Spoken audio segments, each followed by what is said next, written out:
Hello, I'm Tim Harris. This is Julie Harris, and this is Real Estate Coaching Radio. That's right. So make sure that you hit the subscribe button so you won't miss any future episodes. Thanks again for popping by. Hit that like button, and don't forget to leave your comments and questions so we can get right back with you. We will. Thank you for continuing to make our podcast, Real Estate Coaching Radio, the #1 listened to podcast for real estate professionals in at least the United States. And let us know what you think about this video. Leave your comments below. Thank you.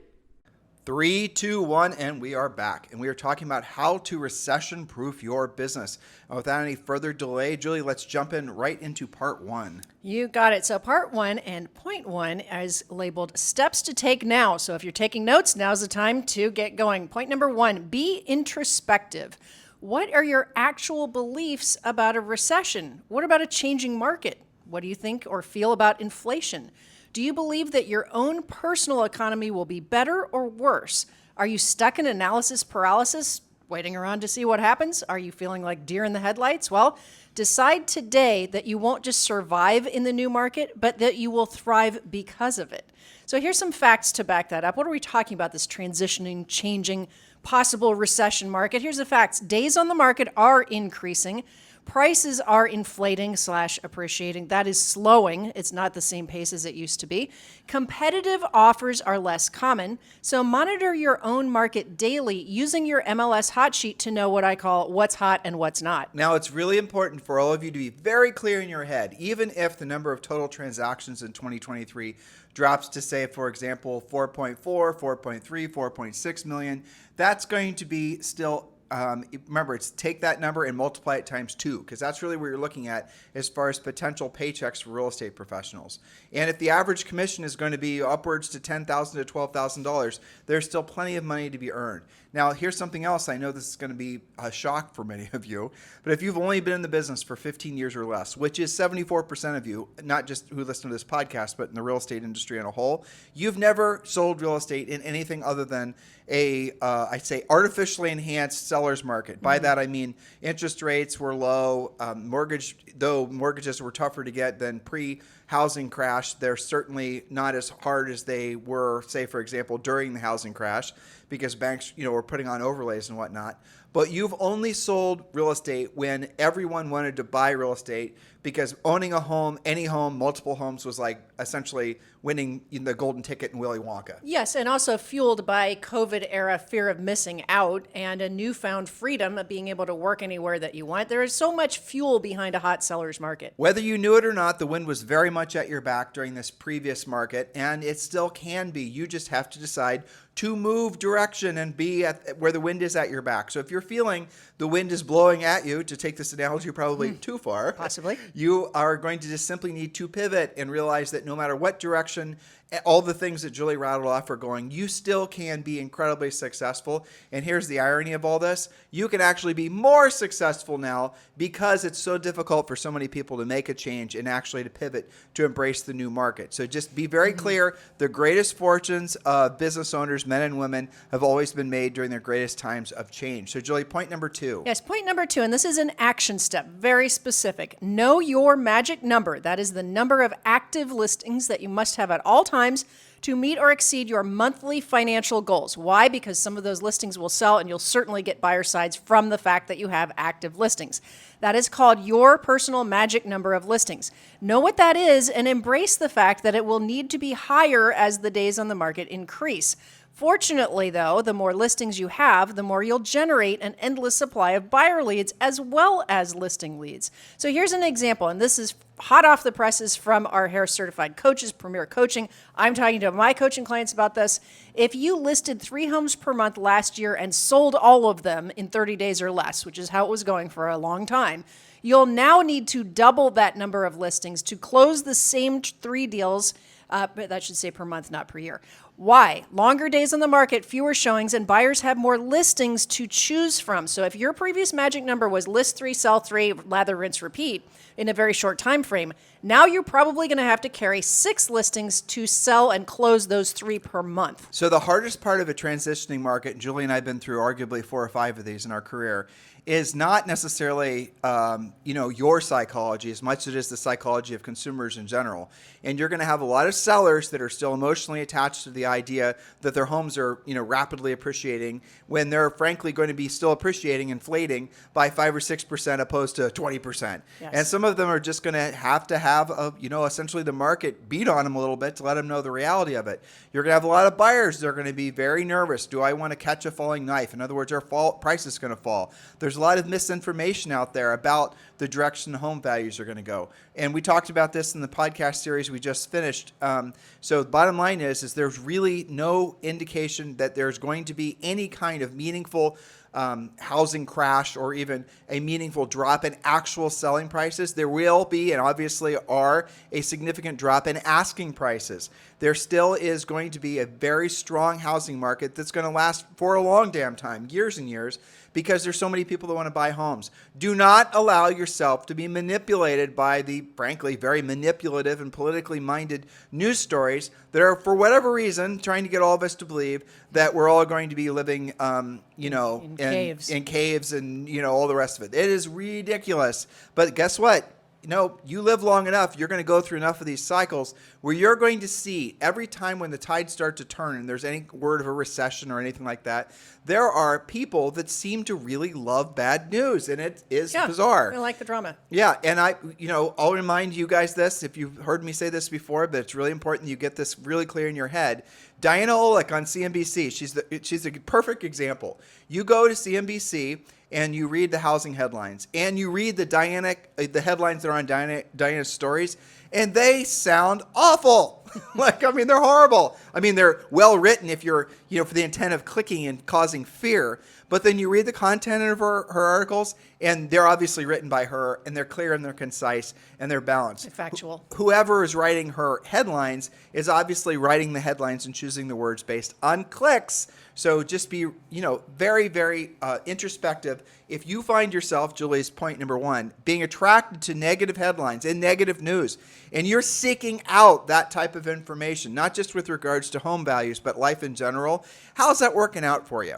What's that doing for your mindset? What's that doing for, frankly, your willingness to do what you don't want to do and you don't want to do it at the highest level? What if all the bad news, what if all the doom-saying headlines and all this other Mickey Mouse that's out there is the exact opposite of what you're going to experience? Because here's the thing, you will have less competition in a marketplace like this because so many agents are going to be stuck in the mud with that, essentially that emotional, mosh pit basically. And they're frankly not going to have the skill set to know what to do in a marketplace like this. And you're going to have sellers that are going to start, firing their agents because the agents didn't get the home sold. If you have listings now and you're not getting those listings sold, you're absolutely positively going to need to really dust off your skill set. It's not just simply about lowering the prices, because in a marketplace like this, it's obviously price, condition, and location. But if you're not working on the seller's psychology, they will fire you just out of spite, relist it at a lower price with another agent, and have the house sell.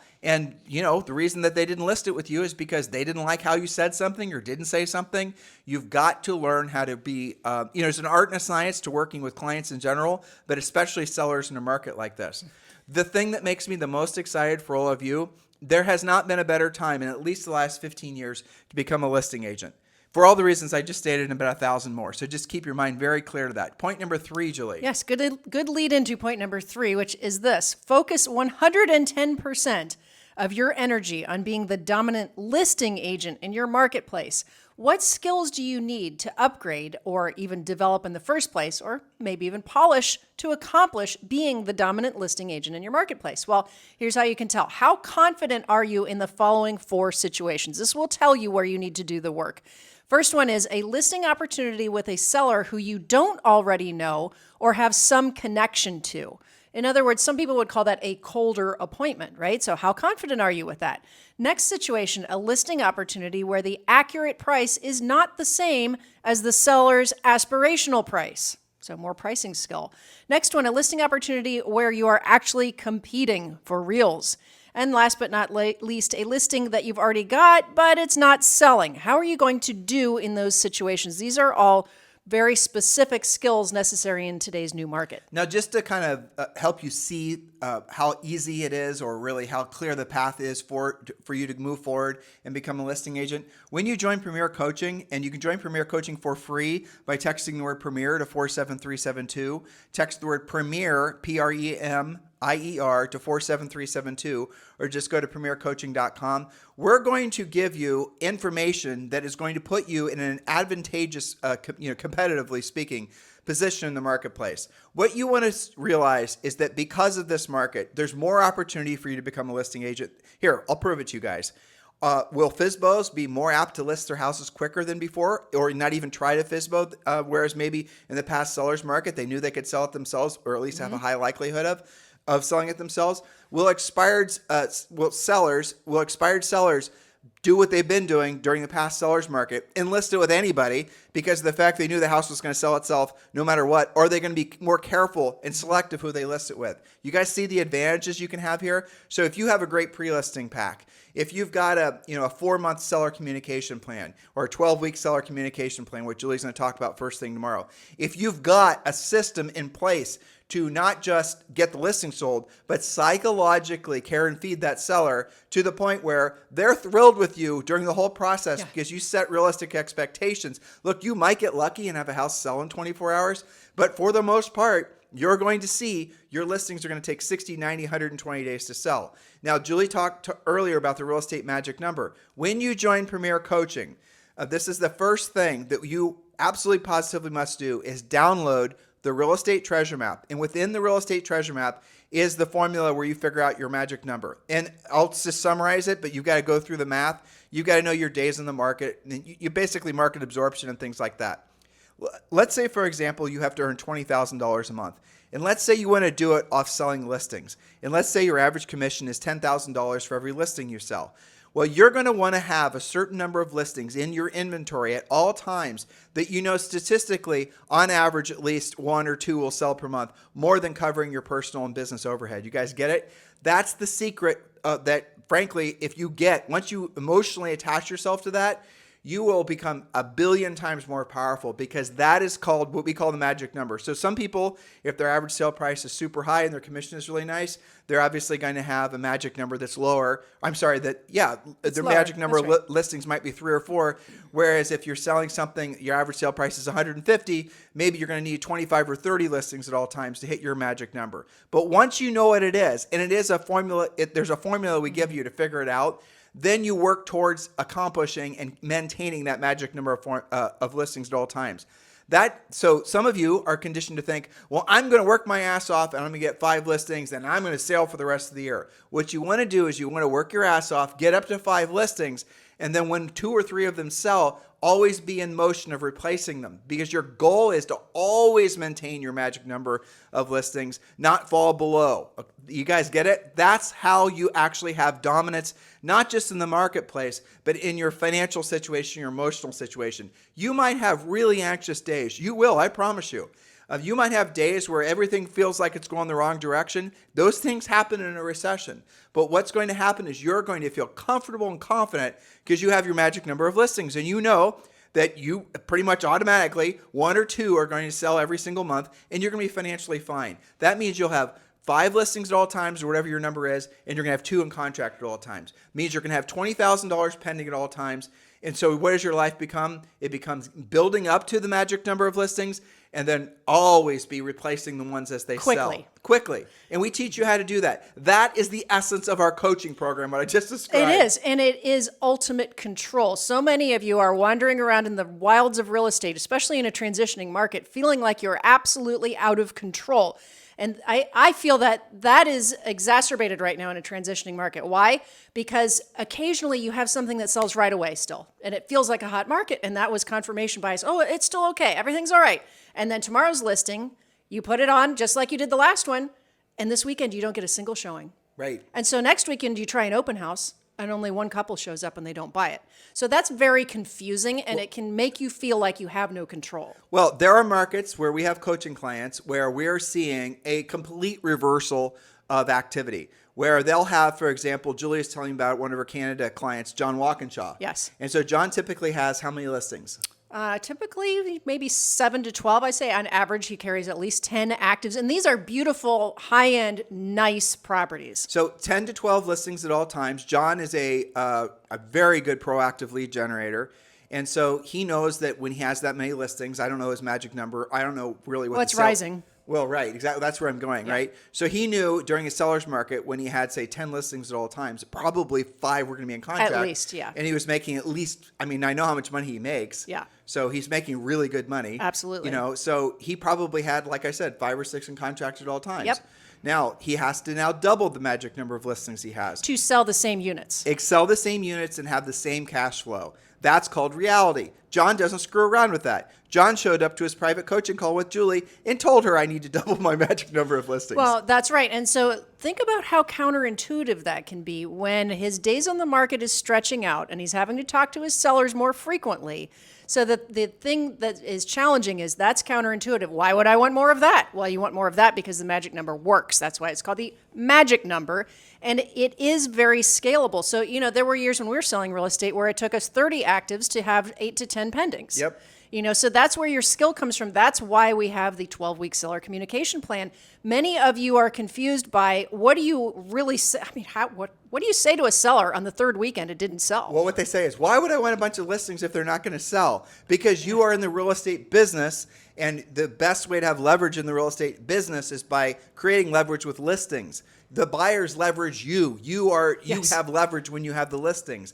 And now, like I said, this is the best time to become a listing agent in at least the last 15 years. This is what Premier Coaching primarily focuses on. That and obviously lead generation. We teach you how to do, you know, what we call proactive lead generation and passive lead generation. We teach you how to build your teams and your branding and your marketing and all the rest of it. But right now, entering into an economy like this, please listen to your coach or your future coaches. You've got to keep it practical. You've got to keep it tactical. You have to stay drilled down, and you have to focus on things that are going to put money in your pocket in 90 days or less. And if you are thinking about long-term projects, I'm going to build this, I'm going to build that, you're going to go broke because this market will suffer no fools and you're losing out on one of the best opportunities. Like if you want to build, and Julie and I love creative, you know, expression in our real estate, or when we sold real estate, but now in our coaching business, we love doing the fun stuff like YouTube videos. And we love, you know, all that Mickey Mouse. We love doing all of it. It's fun. It's creative. But we also know it's not going to lead, just like we knew when we sold real estate, it does not lead directly to a transaction. It reinforces the probability of doing a transaction, but very rarely leads to a transaction, especially if you want to be a dominant listing agent. So get your skills on. Join Premier Coaching. We're allowing you to join right now for free. Text the word Premier to 47372 or go to premiercoaching.com. Remember, when texting, message and data rates might apply. Julie, next point. Yes, point number 4, accept and embrace the fact that you will have more complex conversations about pricing and market conditions. Master those scripts because nobody else is going to. There is such a thing as price reduction scripts. Oh my gosh, what a shocker, right? Seller communication Here's scripts. Here's an advanced one. Never say lower the price to a seller. That will most certainly have them hate you. So yeah, you know why there's more for sale by owners right now? Because of that, you can turn a listing into a FSBO, and I think that's like the worst real estate sin ever. But because the for sale by owners will say the only time I heard from them was they just kept on asking me to lower the price. They never said anything else. So what you do is you have to change your approach. You have to say things like one of our copywritten scripts, Mr. Seller, we need to reposition the house in the market so that it more correctly reflects the buyer's expectations. That is a hell of a lot nicer way of saying than lower the price. Slash that and price. There's so many little nuanced approaches with all the things that you need to learn how to say that will result in you taking a listing and having a listing when it's sold. Oh boy, should we share with them the big secret? I don't know if they're ready for it yet. Do you know what I'm going to say? I do. Okay. Yep. So here's the biggest secret of real estate if you want to be a listing agent. Write this down. If anyone accuses me of saying this in front of tens of thousands of people, I'll deny it. Yep, write it in super secret ink. Okay, super secret ink that'll basically disappear in 20 seconds. Here it is. The secret to being a successful listing agent in 2023 and for the rest of your life is having the listing when it sells. Okay? Personally having it, yes. Exactly. Personally have the listing when it sells. A lot of you, unfortunately, are finding out the hard way. You should have joined Premier Coaching last year when you took those 6 listings, and basically now you're looking down the barrel of having all of them expire on you. The sellers won't lower the prices because they're resentful because they, have all Well, kinds they feel you overpromised them. or whatever. And this all started with how you approach sellers in a marketplace like this. So even if you are licking your wounds from some failed listings, don't worry about it. You can still make the most of this market because of this market. What we're telling you, we're not trying to motivate you and rah you. We're telling you what's called the truth. We're truthing you. This market is for people who have skills and who are willing to actually quickly adapt to the new market. Point number 5. Yes, point number 5, increase your level of communication on all levels: leads, prospects, clients, active listings, pending and past clients. You cannot over-communicate in a changing market. And I really believe that that is a way of life you should have no matter what type of market it is. Try to over-communicate, because what happens when a client or a prospect doesn't hear from an agent? Are they thinking good things about you? Well, having sold real estate at a high level for a long period of time, I know fully well why you don't want to call a seller who you haven't sold their house yet, because you don't want them to hit you with the "what have you done for me lately" conversation. Yes, that's their script. And right. So the reason that you are sometimes facing a seller who's adversarial to you is because you did not set the relationship up appropriately when you took the listing. Yep. You did not set realistic expectations. So they don't know what to expect. Other than the house should have sold like it would have sold last year in 22 seconds. You have set yourself up for failure because you did not do the right thing when you take the listing. That's the reason you guys need to get your skills on. You will have an unfair advantage. You will be able to go out and take listings that other agents failed at selling. You will list them most times at the same price, not even have that better pictures or description, but you will sell them. We had, and our coaching clients have had so many experiences like this. And the seller psychology is weird. But you will find, or you are finding, if you're a listing agent that's experiencing this, the sellers will actually not do the things that are in their own best interest out of spite. They're like children. They are, because they're confused and nobody's really coaching them properly. So, like I said, if they're not hearing from you with good scripts, good communication skills, leading the way and setting the example of what should be going on, well, they can and sometimes will turn on you. And you don't want that. You can't afford to do that. Think about it from this perspective. You're sitting there with a listing that you haven't called in 2 weeks because you don't know what to say and you're freaking out. Well, I'll guarantee you they're freaking out too. And you did a CMA. You probably previewed property before you went to that listing presentation. You might even have had to compete for that listing, and now it's at risk because you're afraid to talk to the seller. Well, guess what? In coaching, we teach you a 12-week seller communication plan. That's going to be point number 6 that we're going to do tomorrow. And it walks you through exactly what you say, call to your sellers every single week. What I did is I would every Friday, and Julie had her listings and I had mine, is we would sit down every Friday and we frankly would follow our 12-week seller communication plan and constantly modify it when we found better things to say. That way the sellers never felt like we had forgotten about them. Like you didn't care. If you think you're going to delegate this to a CRM or a drip campaign or a bunch of TikTok videos or even an assistant, you will be fired 100% of the time. All it's going to take is a seller to go to a PTA meeting, which you were at the other day, right? Mm-hmm. Or go to have their hair done or go to the dog park, and they're going to trip over 14 realtors who are going to do nothing but put bugs in their ear. Why hasn't your house sold yet? When was the last time you heard from your agent? Isn't your agent doing blah, blah, blah, blah, blah, blah? In other words, they're going to poison that seller against you, and the seller is going to be apt to be poisoned because of the fact that they're building resentments against you anyway because you have not been communicating with them. Good way to get fired or haven't expired. That's right. The other thing that we talk about a lot in coaching is different strategies when you're going through this type of a transitioning market. So let's bring John Walkinshaw in Canada back.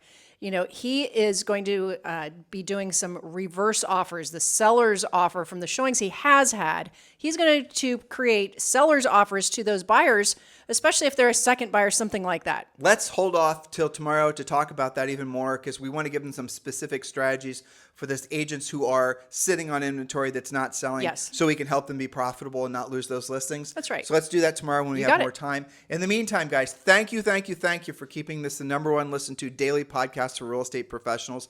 The numbers are going through the roof. The number of people that are downloading and listening. And the number one reason that is happening is because you guys are referring, are essentially, Yeah, the podcast with other agents, and our YouTube channel is taking off as well. The YouTube channel is picking up like thousands of subscribers every single month. It's because this information is practical and tactical, and it's putting you in a position where you're confident that you can go out there and help people and make money. That's what this market is all about. Thank you for continuing to make this #1 listen to daily podcast for real estate professionals. We will talk with you, and we'll talk with you tomorrow. And please do continue to like and subscribe the show. Any comments, any questions, easiest way to reach us is going to be, frankly, you can just text me at 512-758-0206, or you can message us over on Instagram. And while you're there, do give us a follow. Have a great day. We'll talk with you on the show tomorrow. Hello, thank you for having watched this video. Please remember to subscribe to our YouTube channel. That's right, and don't forget to hit that like button, leave your comments and questions below, and we will get right back with you. Thank you for watching this video, and remember to watch the next one. You're going to love that one.